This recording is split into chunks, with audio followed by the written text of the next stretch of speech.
I'm Maggie O'Donnell, and this is my mental status and cranial nerve assessment. So first, I'm going to start by asking you a couple questions. What's your name?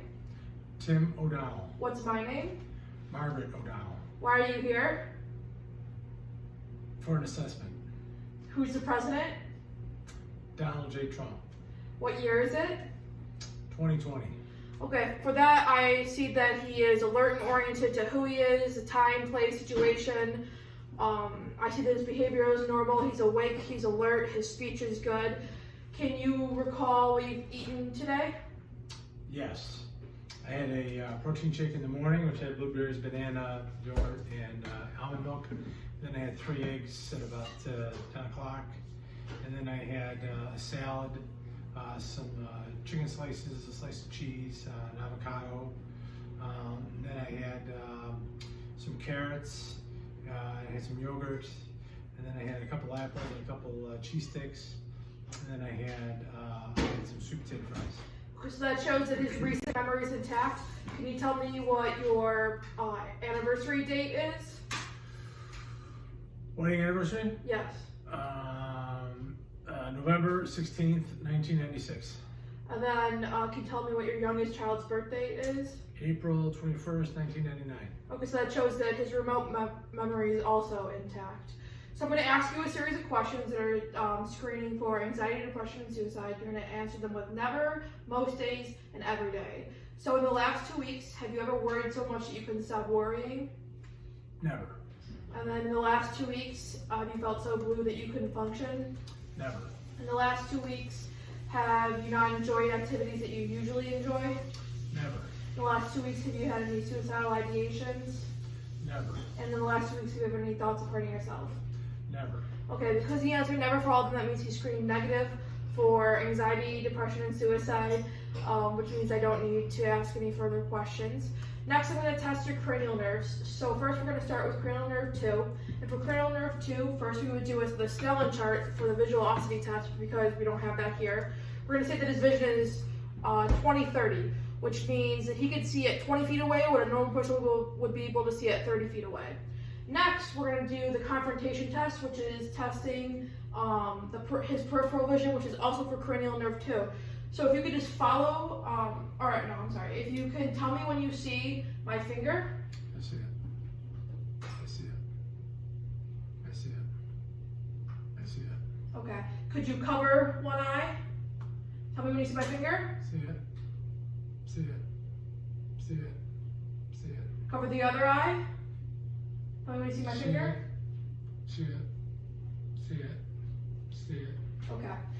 So that test for cranial nerve 2, which means his cranial nerve 2 is intact. Next, we're going to test for 3, 4, and 6. For 3, 4, and 6, we're going to do the 6 cardinal positions of gaze. So can you follow my pen with only your eyes, okay?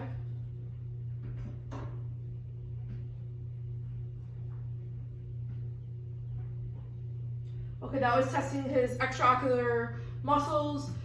They're intact. And next, we're going to do the accommodation test. So could you just follow my pen again? So I see that his eyes converge and his pupils are strict. Next, we're going to do the pupillary light reflex. Okay, I saw that his pupil is constricted. So with those 3 tests, it means that his cranial nerves 3, 4, and 6 are intact. Next, we're going to do cranial nerve 5. So if you could just clench your jaw for me. And I'm feeling I felt the temporal mandibular joint. I felt that he clenched it and that it tightened. So that means his cranial nerve 5 is intact. And then cranial nerve 5 is also responsible for sensory. So if you could just close your eyes and tell me when you feel this on your face, okay? Feel. Yep. Yep. Yep. Okay. So because he was able to feel all that as well, that means his cranial nerve 5 is intact. We already did 6, so cranial nerve 7. Could you smile for me? Could you frown for me? Could you lift your eyebrows up? And can you squint your eyes? Okay, for that I was looking at his corners of his eyebrows, the corner of his eyes, his nasolabial folds, and the corners of his mouth to see that they're symmetrical, and they were, so his cranial nerve 7 is intact. For cranial nerve 8, we're going to do the whisper test. So I'm just going to ask you to repeat these words, what you hear back to me, okay? Black shirt. Black shirt. White shoes. white shoes.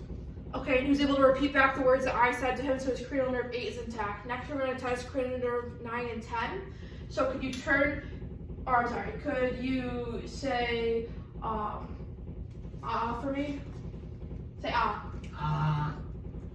One more time. Ah. Okay, I see that his uvula and his soft palate rose, which means his cranial nerve 9 and 10 is intact. Next, we're going to test cranial nerve 11. So could you turn your head against my hand with resistance?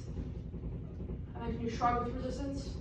Okay, so since he's able to shrug and turn his head with resistance, his cranial nerve 11 is intact. Next, I'm going to test cranial nerve 12. So can you stick your tongue out for me? Okay, I see that his tongue is in the midline, which is correct, so his cranial nerve 12 is intact. And this concludes my mental status and cranial nerve assessment.